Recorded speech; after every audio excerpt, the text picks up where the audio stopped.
What's my favorite economic concept ever? I would love to tell you. So I actually already did in another video. It was about the NIEO, the New International Economic Order, but a lot of y'all had questions, thoughts, and this is the perfect chance to dive a little deeper. Now, before I get into that and explain it a little bit more, I want to say something. A lot of comments about it basically said that it can't happen or it's not realistic, or also said that it was somehow some idea that I cooked up in my kitchen. And I just want to say that it's extremely easy to list reasons why things can never change. It takes zero critical thinking, zero imagination, and zero economic understanding. But economics is not static, it's dynamic, it's constantly shifting, it's always in motion. Exchange rates shift, trade blocks form, global demand changes, new tech reshapes entire sectors, policies change incentives. The whole field is literally about how systems change over time. It's not static, it's dynamic. So when people treat the economy as static and fixed and unchangeable, that's not realistic. It's your cognitive bias and lack of understanding. And honestly, if your entire foundation is, well, I learned supply and demand in high school, I know the basics, I promise you that you're not equipped to declare whether or not large-scale economic restructuring is possible or not. It's not about vibes. It's about actual economic theory, UN resolutions, historical data, terms of trade, resource control, and how global governance actually works. So, here's a quick refresher. What the NIEO actually is, because like I said, I did not invent it. It's not my plan. The New International Economic Order, the NIEO, was a real UN-backed set of proposals from the 1970s. It was driven by nations in the global south, especially the non-aligned movement, to fix the structural inequality and inequities in the global economy. It touched on sovereign equality and self-determination. So every nation has the right to control its own economic path. Terms of trade, fixing the imbalance where countries in the global south export cheaper raw materials and import expensive manufactured goods. Permanent sovereignty over resources, being able to regulate or nationalize foreign companies extracting your resources. Commodity price stabilization, using a common fund to stabilize raw material prices so that countries aren't destroyed by global volatility. Trade reform, lowering tariffs on exports from countries in the global south. Technology transfer, giving these poorer countries access to key tech and production knowledge. Reduced corporate power, challenging how transnational corporations dictate prices, wages, and extraction. Also, global governance reform, changing voting power in the IMF, the World Bank, so it's not dominated by these wealthy nations. This was a formal economic agenda backed by the majority of the world, actually. It was approved in the UN. And yes, Western nations went out of their way to block implementation, not because it was not possible, not because it was unworkable, but because it redistributed power. And some people asked, why are raw materials priced so low in the first place? This is a great question to start with, because that is exactly the point of dependency theory in economics. So historically, colonial extraction created price structures designed to benefit the colonizers. Export taxes, shipping monopolies, and preferential trade agreements kept producer prices low. The value-added steps, like refining, manufacturing, and branding, stayed in wealthy nations on purpose. So when countries tried to raise prices or coordinate production, these Western nations intervened politically, militarily, and economically to stop it.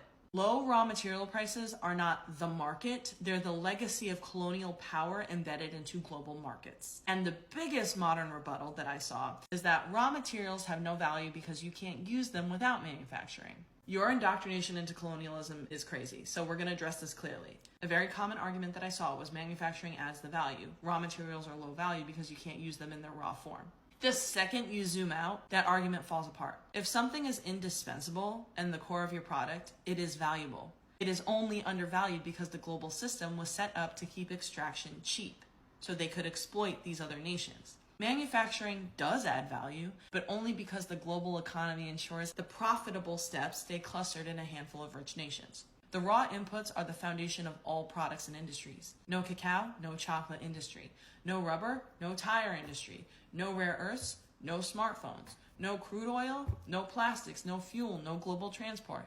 No lithium, no EV batteries. No nickel or cobalt, no renewable energy systems. The idea that raw materials have no value is economically illiterate. The value is there, it's just not captured by the countries producing them. That's the point. That is the entire issue the NIEO was trying to address, the inequity. Yes, powerful nations blocked the NIEO, but stopping there, telling me history that we all know is intellectually lazy. A lot of people commented some variation of, well, the CIA prevents all change. That's what the CIA does. What do you think the CIA does? You can't build an economy on raw materials. The system won't let poor countries win. Stopping there is intellectually lazy, and it's economically lazy. The question is why? And what does that tell us about the structure itself? How could those patterns be countered, disrupted, or innovated around? Stopping at nothing can change is not critically thinking. It's resignation masquerading as logic. And to me, it's very, very lazy. You and I are not the ones implementing these ideas right now. We lose nothing by thinking creatively, critically, or historically. This process, what I'm describing, dig into the why and how could you innovate. This is how intellectual muscles are built. This is how better media literacy is created. This is how policy ideas evolve. This is where new economic models come from. And the truth is, if you're someone who can only say no, you're not the person who will ever design an alternative. You are not the person who will ever create something new. Reconcile that with yourself. So what does it tie into? If you want to understand where all of this fits, here are the core concepts of the NIEO.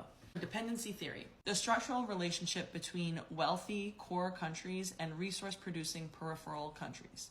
The North and South divide, the systemic economic inequality between industrialized and countries in the global South. Commodity price stabilization, how volatile prices harm producers but enrich buyers. Economic interdependence, how global changes affect everyone, not just the global South. Global governance, how voting shares and leadership in the IMF, the World Bank, tilt outcomes. Resource nationalism, countries reasserting control over their own extraction industries. Industrialization strategies, how nations move from raw materials to manufacturing to tech. And when people say that this can't happen, they're ignoring that the world is already shifting.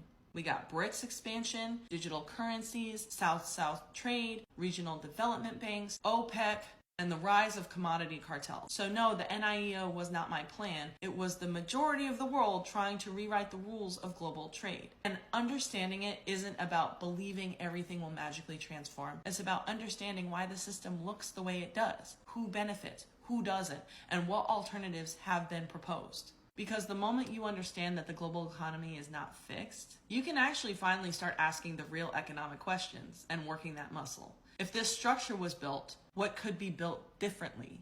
I also want to add one additional thing. There were some people who were kind of snarky and they were like, this is your favorite economic concept. And a few people who were like, we just have to get rid of capitalism. Like, why are you promoting like better capitalism? Here's the thing. Do I love capitalism? Absolutely not. Absolutely hate it. It is the core of all the problems we have. However, if you think it's realistic that we're going to go from what we're doing right now to no capitalism, that's not how economics works. There's a shift that's happening. I'm simply promoting we shift it so we can maybe get there. That's the point. We don't need to be condescending in that thinking. That's how I took that. I also want to add that for the people who are like, this is your favorite concept, you are allowed to have a completely different favorite concept if you know enough about economics and actually have a favorite concept. But as someone who is really big into restorative justice and how do we actually create equity in society, and if you actually see any of my other content, it's pretty aligned with how I feel about things. I think it's important that we address injustices and inequity. This is what that concept does. So yeah, not that I have to explain that, but I just thought that I would say that. And also, like I said, you're allowed to have a separate favorite concept. But if you watch my video and your only takeaway question to clarify was, this is your favorite concept, this might not be the content for you, is what I'm trying to say. Oh, until next time, y'all.